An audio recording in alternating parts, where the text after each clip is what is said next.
우리가 세상을 이제 여러 가지 삶을 살면서 어떤 깜짝 놀라는 일이 있으면 흔히 하는 말이 있죠.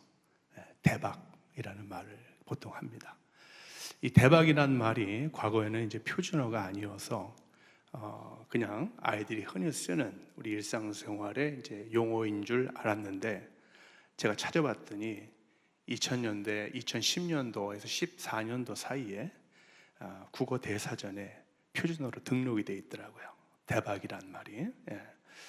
자, 누구나 요즘 같은 그 경제가 어려운 그런 시절에는 다 대박을 꿈꾸며 그렇게 살죠.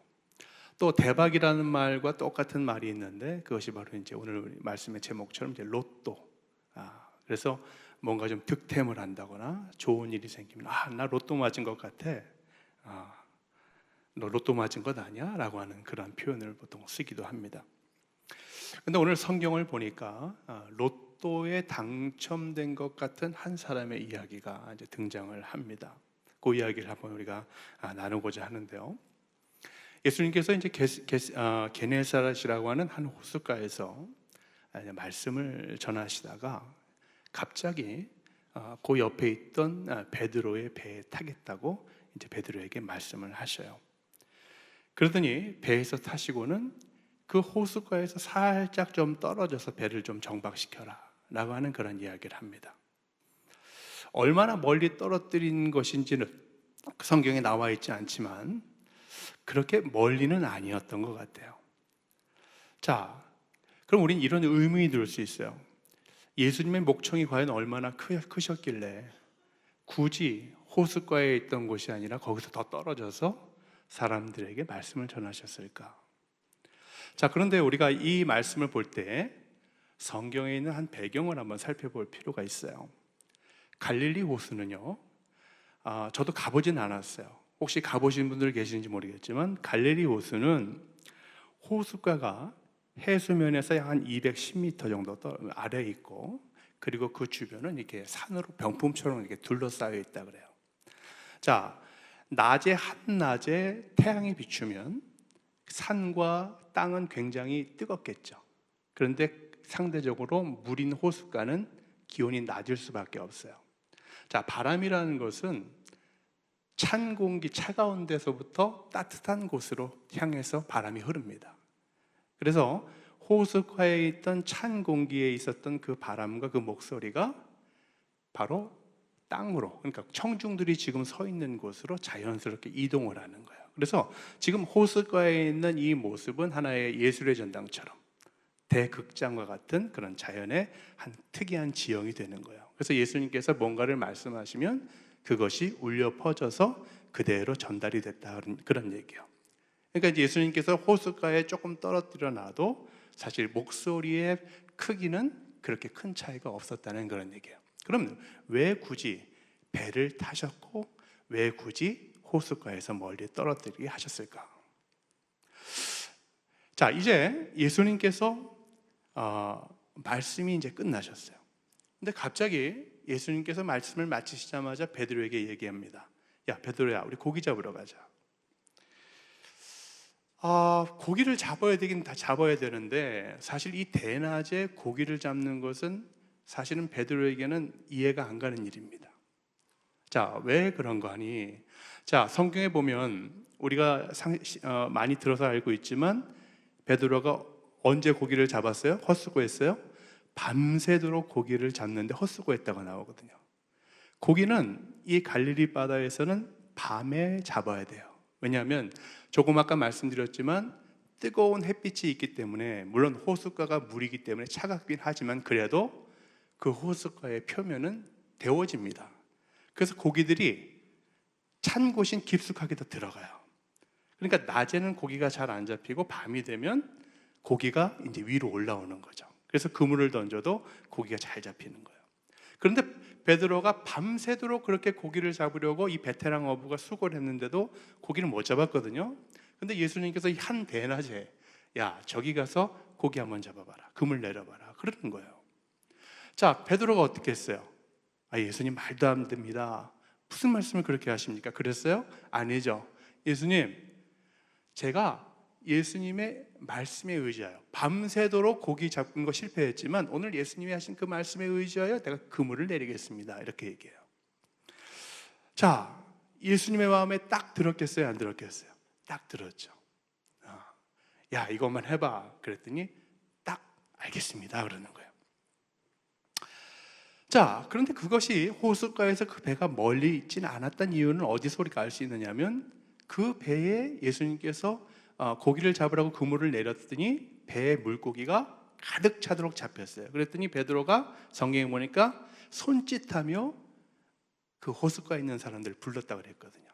그러니까 충분히 거리가 그렇게 멀지 않은 그런 곳이었어요. 그러니까 어딘가 물고기를 잡으려면 진짜 깊은 데로 가서 고기를 잡아야 되는데 호숫가 근처에서 지금 어마어마한 고기들이 배에 차고 넘쳤다는 그런 얘기예요.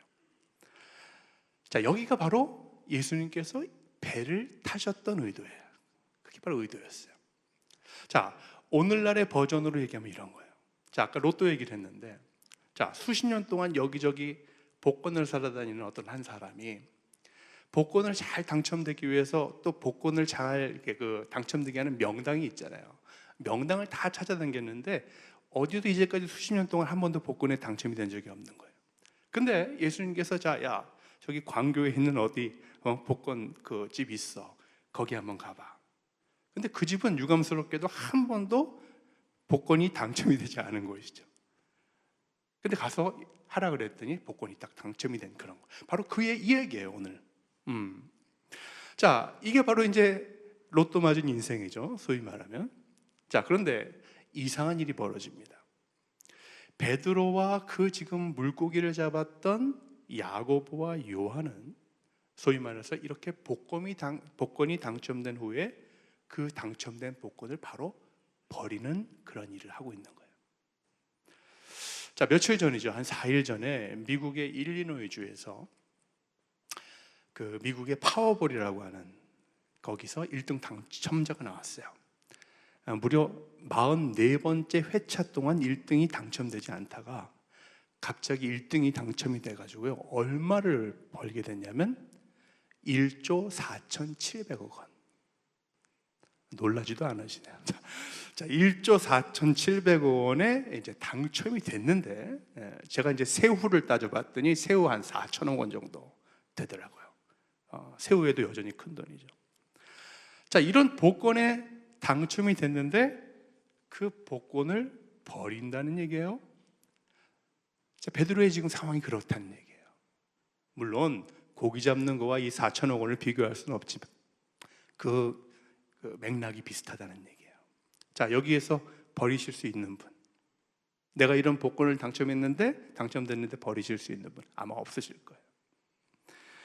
자, 또 어떤 사람은 이 이야기를 보면서 베드로가 그 모든 것을 다 버리고 예수님을 따라간 것이 예수님이 이것도 행하셨으니까 앞으로 따라다니면 더 큰 것도 얻을 수 있기 때문에 예수님을 따라간 것이 아니냐라고 하는 사람들도 있어요.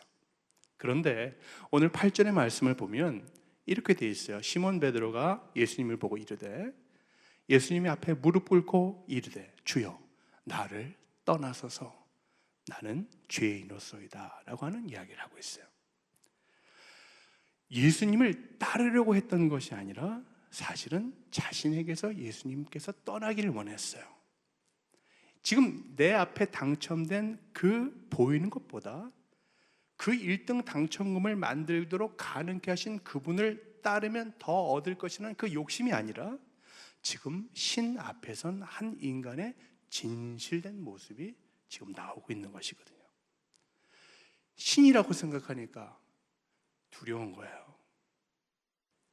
정말 내 앞에 신을 만나면 인간은요, 두려울 수밖에 없는 거죠. 아마 성경에 나와 있지는 않지만 베드로는 무척이나 많이 울었을 거예요. 너무 두려웠고 그 신 앞에 자신이 얼마나 죄악된 모습을 갖고 있었는지를 다 알고 있을 거 아니에요. 그러니까 그 앞에서 주님, 잘못했습니다. 저를 좀 떠나 주십시오. 난 당신과 함께 할 수 없는 너무 악한 인간입니다 라고 하는 이야기를 하고 있는 거예요. 자, 베드로가 이 사건이 있기 전과 또 이 사건이 있고 난 후에 한 가지 차이점이 있습니다. 오늘 우리가 읽진 않았지만 이 본문이 되는 누가복음 5장 5절에 보면 아까 예수님께서 너가 가서 그물을 내리라 할 때 예수님께 했던 그 호칭이 뭐였어요? 선생님이라는 호칭이었거든요. 근데 8절을 보면 그 호칭이 바뀝니다. 뭘로 바뀔까요? 주여, 주님이라는 호칭으로 바뀌어요.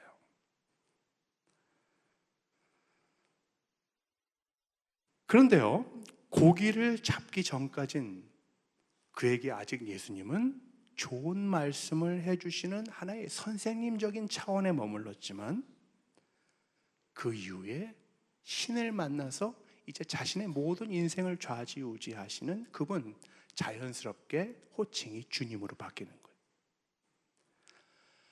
자, 오늘 이 말씀을 보면서 하나님은 우리에게 이것을 한번 점검해 보기를 원하시는 거라고 그렇게 생각이 돼요. 그것은 뭐냐? 우리가 예수님을 지금 믿는 예수님을 과연 선생님으로 호칭하고 있는지 아니면 그분을 진정 주님으로 호칭하고 있는지를 묻는 거예요.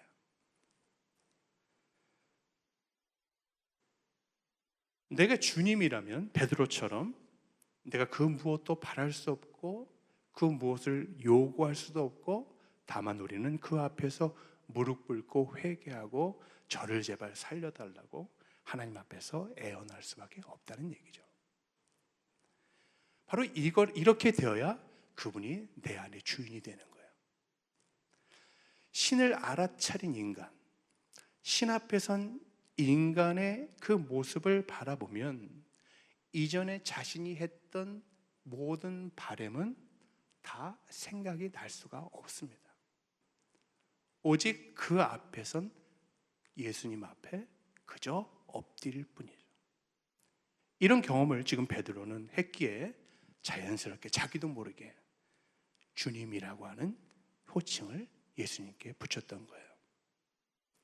자신과 함께 절대 가당치도 않습니다. 주님, 저하고는 절대 저 같은 존재하고는 함께 하실 수 없는 정말 존귀하신 신이십니다 라는 얘기를 하고 있는 거예요. 다시 한번 묻습니다. 여러분에게 지금 예수님은 선생님입니까? 아니면 주님이십니까? 자, 이런 생각을 한번 해봐요. 베드로와 그 동업자들이 요한과 야고보가 이제 다 버리고 주님을 따른다고 갔잖아요. 그렇죠? 그러면 지금 물고기의 고기는 어떻게 됐을까? 그런 생각 안 해보셨어요? 물고기 그 많은 고기는 어떻게 됐을까? 누군가가 가져갔겠죠? 그렇죠? 근데 그 누군가는 다 이미 예수님의 말씀을 들었던 사람들이에요. 왜냐하면 예수님이 그 당시에는요, 지금의 뭐 BTS 이런 거하고는 비교할 수 없을 정도의 인기를 갖고 계셨던 분이거든요. 지금 방금 전까지 예수님의 말씀을 들었던 사람이에요. 근데 이들은 지금 차이가 있죠. 베드로는 주님을 만나고 다 모든 것을 버리고 그분을 따랐는데 다른 사람들은 여전히 그 물고기를 가지고 가거나 시장에 내다 파는 인생이 되었다는 거예요. 자, 우리가 하나님은 우리에게 이 말씀을 통해서 우리에게 묻고 계시는 거예요. 여전히 너는 로또에 관심이 있느냐? 아니면 능히 그 로또도 주실 수 있는 그 하나님이 원하시는 그 원하심을 순종하고 행하고 있느냐를 우리에게 묻고 계시는 거예요. 우리에게 지금 교회를 다니는 것이 하나의 종교적 취향은 아닌지, 하나의 우리가 종교적 브랜드를 가지고 그것을 쫓아가고 있는 것은 아닌지, 그것을 오늘 우리에게 묻고 계신 거예요. 자, 베드로가 야고보, 요한이 이 모든 것을 다 버렸던 이유는 자신이 가지고 지금 경험했던 그 복권, 로또 같은 것보다 자신의 인생에 더 중요한 것이 무엇인가를 깨달았기 때문에 그래요. 그게 뭡니까? 바로 예수 그리스도죠. 자, 그런데 그 예수님이 정말 원하시는 게 있어요. 자, 오늘 누가복음의 말씀에는 그 내용이 없지만 이 말씀과 우리가 소위 이제 비슷한 이야기, 평행 본문이라고 표현합니다. 그것이 이제 마가복음 1장과 마태복음 4장에 있는데, 거기에는 예수님께서 나를 따르라 하는 그 말씀이 있어요. 오늘 누가복음엔 그 말씀은 없어요.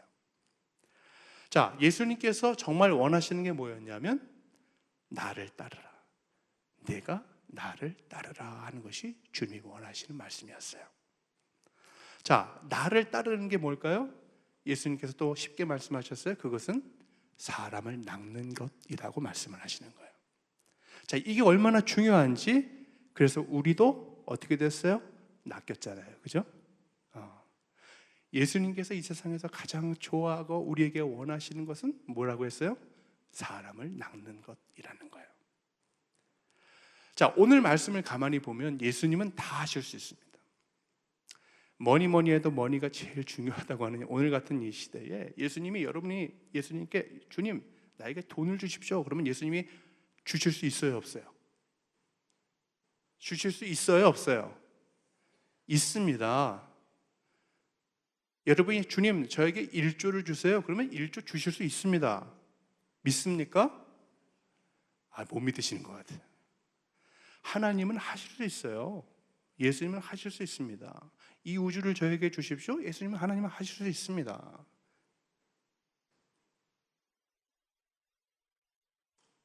여러분도 베드로처럼 그렇게 물고기가 가득 차는 경험을, 여러분들 인생의 배에 가득 차는 경험을 능히 경험하실 수 있습니다.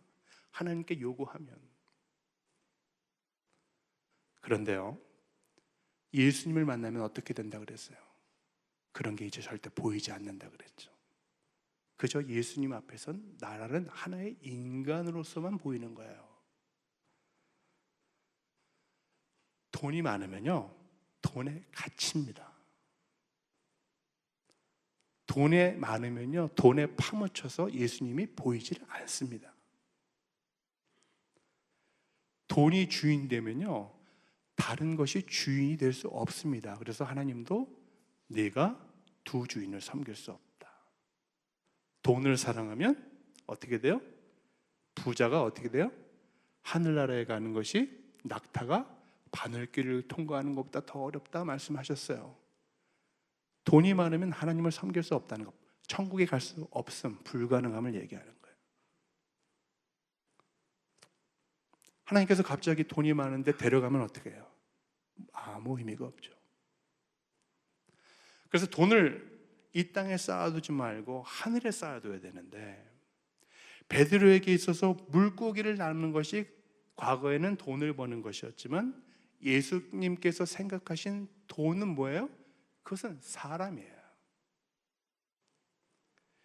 예수님을 주님으로 모시는 우리라면 우리가 지금 벌고 있는 그 모든 돈도 무엇을 위해서 써야 한다는 얘기일까요? 영혼 구원을 위해서 써야 된다는 얘기예요.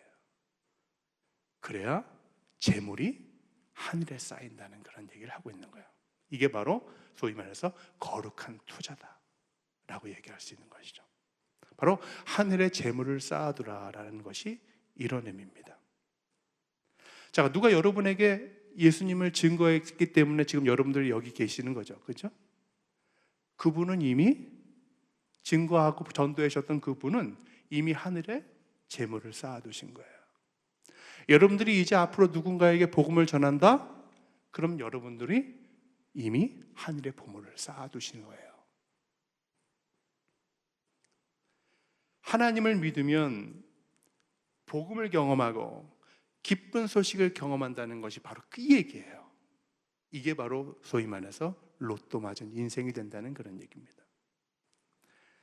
자, 우리 요즘 가끔 보면 그 친구 초대가 있어요. 뭐냐면 내가 무엇을 이제 그 친구를 초대하면 그 크레딧을 나도 똑같이 받는 그런 것들 있잖아요.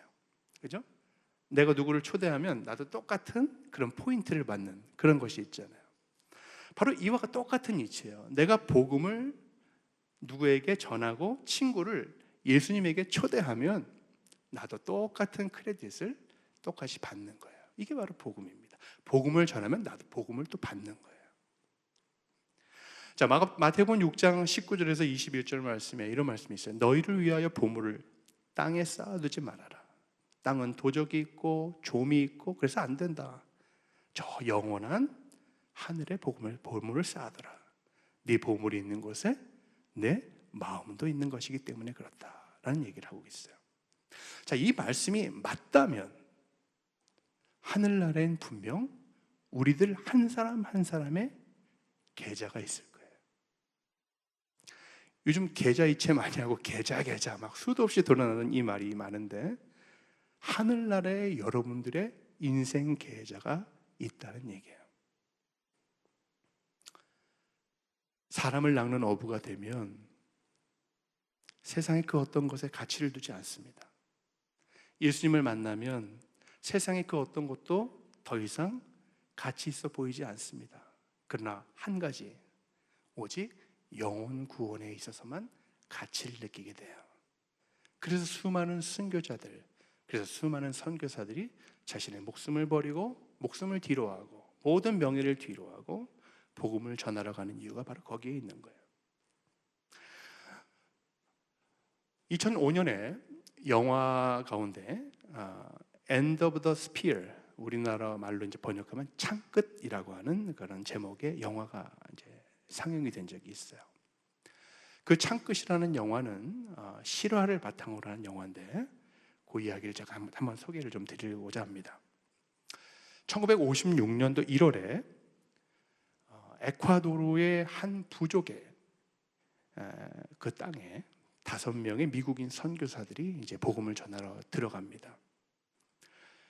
에콰도르에 이제 와오라니라고 하는 부족인데요.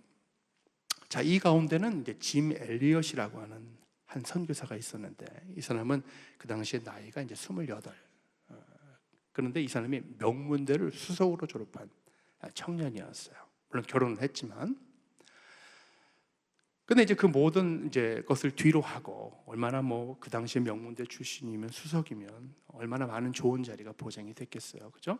근데 그 돈과 명예를 뒤로 하고 나는 복음을 전하러 가겠다. 그래서 나머지 4명의 또 다른 선교사들과 그 에콰도르에 이제 도착을 합니다. 그런데 이 부족들은 한 가지 특징이 있었어요. 뭐가 있었냐면 외부인을 보면 무조건 창으로 찔러 죽이는 그러한 부족이었어요. 이 청년들은 이 사실을 몰랐던 게 아니에요. 알면서도 그 부족에게 복음을 전하러 간 거죠. 이 청년들은 주머니에 권총을 차고 있었어요. 그런데 이 권총은 맹수들에게서 자신들을 보호하기 위해서 쓴 권총이었어요. 근데 마침 부족을 이제 딱 맞닥뜨리자마자 아니나 다를까 창을 들고 이제 죽이려고 했겠죠. 근데 이 선교사들이 어떻게 했을까요? 권총을 들고 그들을 향해 쏜 것이 아니라 권총에 손을 대지 않습니다. 그리고 결국 이 5명은 모두 다 죽음을 맞이합니다. 자, 짐 엘리엇이라고 하는 이 청년이 이곳을 가기 전 일기에 이렇게 글을 남겼다고 해요. 영원한 것을 얻기 위해 영원하지 않은 것을 내어놓는 사람은 결코 어리석은 사람이 아니다. 영원한 것을 얻기 위해 영원하지 않은 것을 내어놓는 사람은 결코 어리석은 사람이 아니다. 즉 영원하지 않은 육신을 영원하신 예수 그리스도를 위해 기꺼이 내어놓은 것이죠. 그런데 이야기가 여기서 끝이 나는 게 아니에요. 이 남편을 잃은 짐 엘리엇의 와이프인 엘리자베스 엘리엇이라고 하는 여인이 그리고 그 나머지 선교사들의 부인들이 2년 동안 간호사 교육을 훈련을 받고 그 남편들이 죽은 아우라니족을 향해 다시금 선교 여행을 떠납니다. 그런데 본인들만 간 것이 아니라 낳은 자식들까지 안고 가요. 창에 찌를지 모르는 거 다 알고 가는 거예요. 이들이 복음을 전하러 갔을 때 그 부족들을 또 만납니다. 그런데요, 죽지 않습니다. 왜 그랬을까요? 이 부족들은 또 하나의 관습이 있었어요. 그것은 여인들은 절대 죽이지 않는다. 여인들을 죽이는 것은 비겁한 짓이다 라고 하는 그런 또 관습이 있었던 거예요. 이 와이프들도 그거 전혀 모르고 간 거예요. 그래서 살아서 그 부족에게로 들어가서 16년 동안을 이제 선교하면서 어떤 일이 또 있었냐면 그 짐 엘리엇을 죽인 키모라고 하는 사람이 있었어요. 이 사람이 복음을 듣고 최초의 그 부족의 목사가 됩니다. 그리고 나서 그 부족 전체가 그리스도인, 기독교 공동체가 되는 그런 놀라운 역사가 일어나요. 자신이 죽인 사람의 그 아내가 전한 예수 그리스도의 사랑이 그 모든 사람들을 변화시킨 것이죠. 가만히 살펴보면 이 죽은 5 선교사들이나 또 이 여인들이나 그 누구도 세상적인 보상을 받은 사람은 한 사람도 없습니다. 그렇지만 그 사람들이 그 목숨을 기꺼이 바칠 수 있었던 것은 바로 예수 그리스도, 영원한 것, 그분을 전하는 그 복음의 전도가 그 어떤 것보다도 가장 가치 있는 일이었기 때문에 그래요. 그것이 바로 진정으로 하나님의 나라에 보물을 쌓아두는 것이었기 때문에 그렇습니다. 영원한 것을 얻기 위해 영원하지 않는 것을 내어놓는 사람은 결코 어리석은 사람이 아니다. 이 땅에서 우리가 영원한 그 어떤 실현할 영원한 것이 있다면 그것은 뭘까요? 바로 예수 그리스도를 전하는 것, 바로 사람을 낚는 것이라는 거예요. 자, 그렇다면 사람을 낚는 것에는 어떤 방법들이 있을까요? 자, 한번 따라해 봅시다. 세상에서. 요즘 이렇게 저도 이제 어릴 때부터 예수를 믿고 지금까지 이제 자라오면서 많이 점점 더 느끼는 게 있어요. 그것은 뭐냐면 점점 기독교인들이 없구나.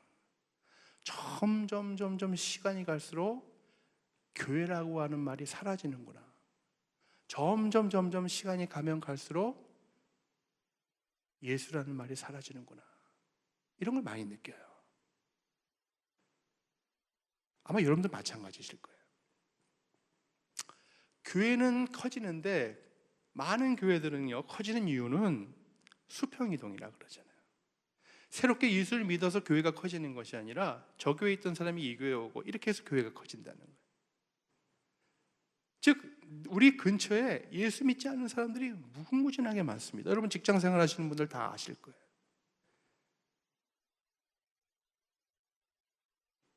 그들에게 주님께서 우리에게 복음을 전하라고 부르신 것이거든요.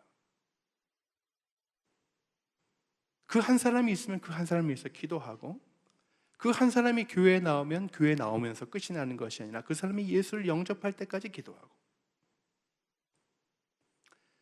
그래서 성경에 하나님의 그 어떤 선교의 방식을 이제 좀 죄송합니다만 좀 전문 용어로, 선교학적 용어로 하나님의 선교라고 표현합니다. 그걸 미시오 데이라고 하는데, 우리가 선교하는 것은 뭐냐 하면 그 하나님의 선교를 함께 동참하고 돕는 거예요.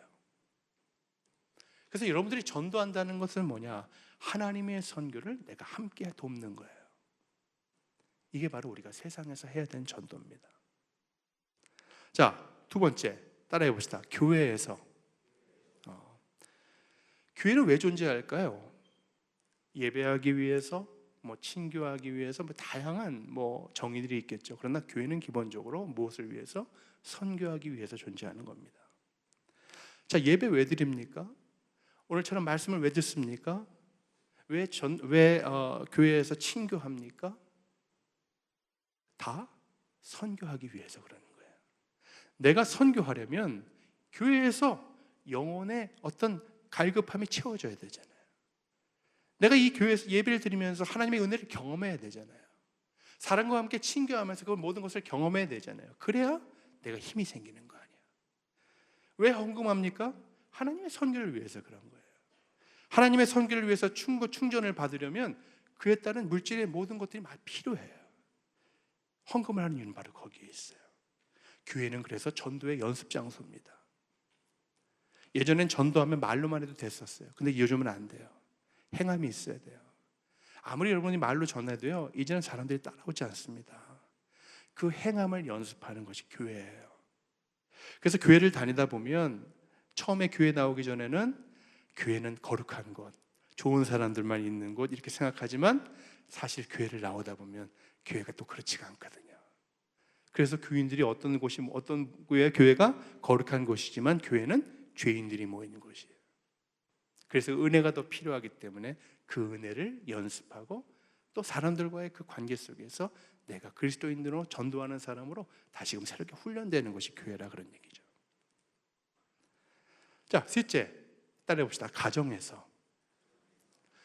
자, 육아가 선교입니다. 출산이 사실 선교입니다.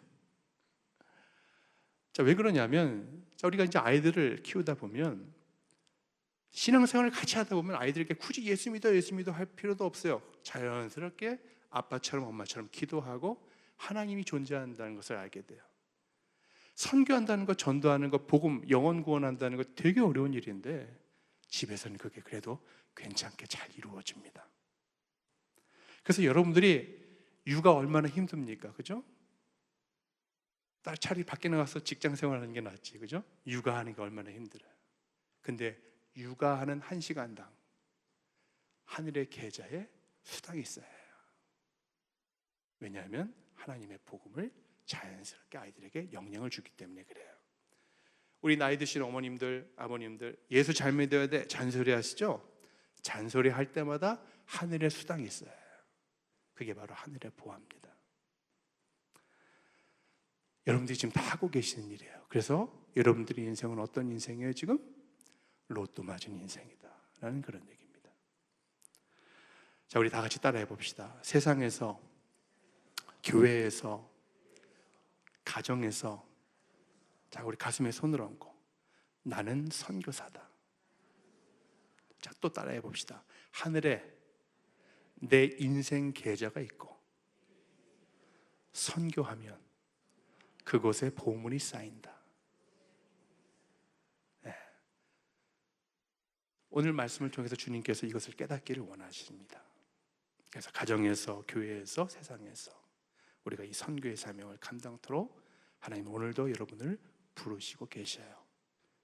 자, 우리 마지막으로 주님 앞에 다짐하는 마음으로 한 번 더 이렇게 외칩시다. 하나님, 제가 사람을 낚는 어부가 되겠습니다. 여러분 고백하셨어요? 네, 이런 어부들 되시기를 주의 이름으로 축원합니다. 기도하겠습니다. 저희가 하나님의 전부이기에 예수 그리스도를 통해 저희를 구원해 주셨고 또 저희를 사랑하시기에 저희를 영혼 구원의 동역자로 삼아 주셨음을 믿고 감사드립니다.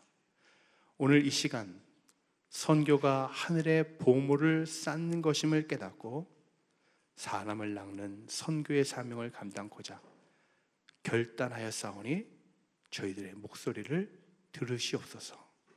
그 소리를 들으셨사오니 이제 우리를 더욱 사용하여 주시옵소서. 예수 그리스도의 이름으로 기도드립니다. 아멘.